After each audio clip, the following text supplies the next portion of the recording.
तो चलिए ज्ञान की इस श्रृंखला को आगे बढ़ाते हैं और सुनते हैं अपना नित्य का कार्यक्रम ओस की बूंदें। तो आइए सुनते हैं ओस की बूंदें सिर्फ 90.8 मेगाहर्ट्ज पर। ओस की बूंदें, इस कार्यक्रम में मैं शिवेंद्र कश्यप आपका हार्दिक स्वागत करता हूँ। क्षण भर रुककर और सोचें, हम कभी भी मानसिक अवसाद या यातना का शिकार होते हैं तो आखिर क्यों? कौन से वह भाव हैं जो हमें अवसाद या यातना की ओर, पीड़ा की ओर, ग्रीफ, पेन, एगोनी इस दिशा में ले जाते हैं? आखिर कौन से वो भाव हैं?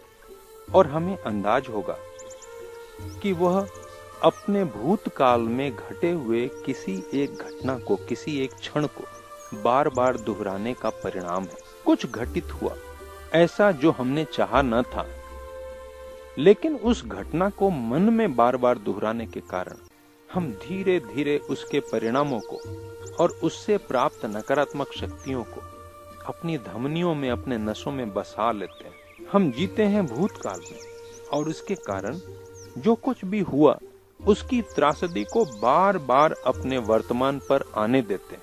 परिणाम स्वरूप मौत तो एक बार हुई, परंतु हम 1000 बार मरते हैं। हम अभिशप्त हो जाते हैं उस यातना को सहने के लिए जो कभी किसी क्षण किन्हीं परिस्थितियों में खड़ी हुई।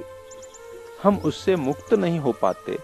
इस कारण हमारा वर्तमान पूरी तरह से भूतकाल के प्रभाव से आच्छादित हो जाता है, ढक जाता है, और इसका प्रभाव हमारे मन, बुद्धि, शरीर और आत्मा के कोने कोने में पसर जाता है और जो वर्तमान का जो आनंद होना चाहिए उसे चाट लेता है। वर्तमान में जीते हुए मन में सहज उत्फुल्लता और प्रेम के भाव को घनीभूत करके शरीर के इस अनावश्यक शारीरिक मानसिक पीड़ा से बचा जा सकता है।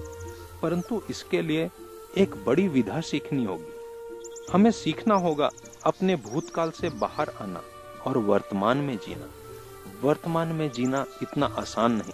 कभी भूतकाल, कभी भविष्यकाल, दोनों से निकलकर वर्तमान में जीना, इसी से इस पीड़ा से मुक्ति संभव है। पर इसके लिए मन के आक्रोश को बाहर आने का मार्ग देना होगा। आंतरिक घुटन की जगह बाह्य अभिव्यक्ति, साथ में क्षमाशीलता और बड़प्पन, इस प्रकार के भावों को लेकर किसी समझदार व्यक्ति के साथ संवाद स्थापित करना होगा।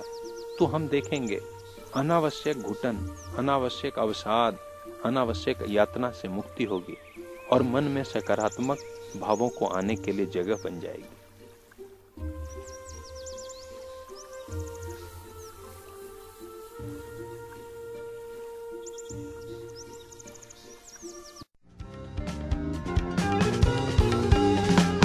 क्यों राधे, खेती करना छोड़ दी क्या जो इतनी सी खाद लेकर जा रहा है? खेती नहीं छोड़ी, समझदारी आ गई है। समझदारी वो कहाँ से? अरे सेठ जी, 15 जनवरी पर कृषि संदेश कार्यक्रम सुनकर मुझे क्या, सभी किसान भाइयों को समझदारी आ सकती है। क्योंकि इसमें समय के साथ खेती की नई एवं वैज्ञानिक विधियों की जानकारी दी जाती है। अच्छा? हाँ सेठ जी, अगर आपको भी चाहिए खेती के बारे में नई नई जानकारियाँ तो सुनते रहिए 15 जनवरी का कृषि संदेश कार्यक्रम सिर्फ 90.8 मेगाहर्ट्ज।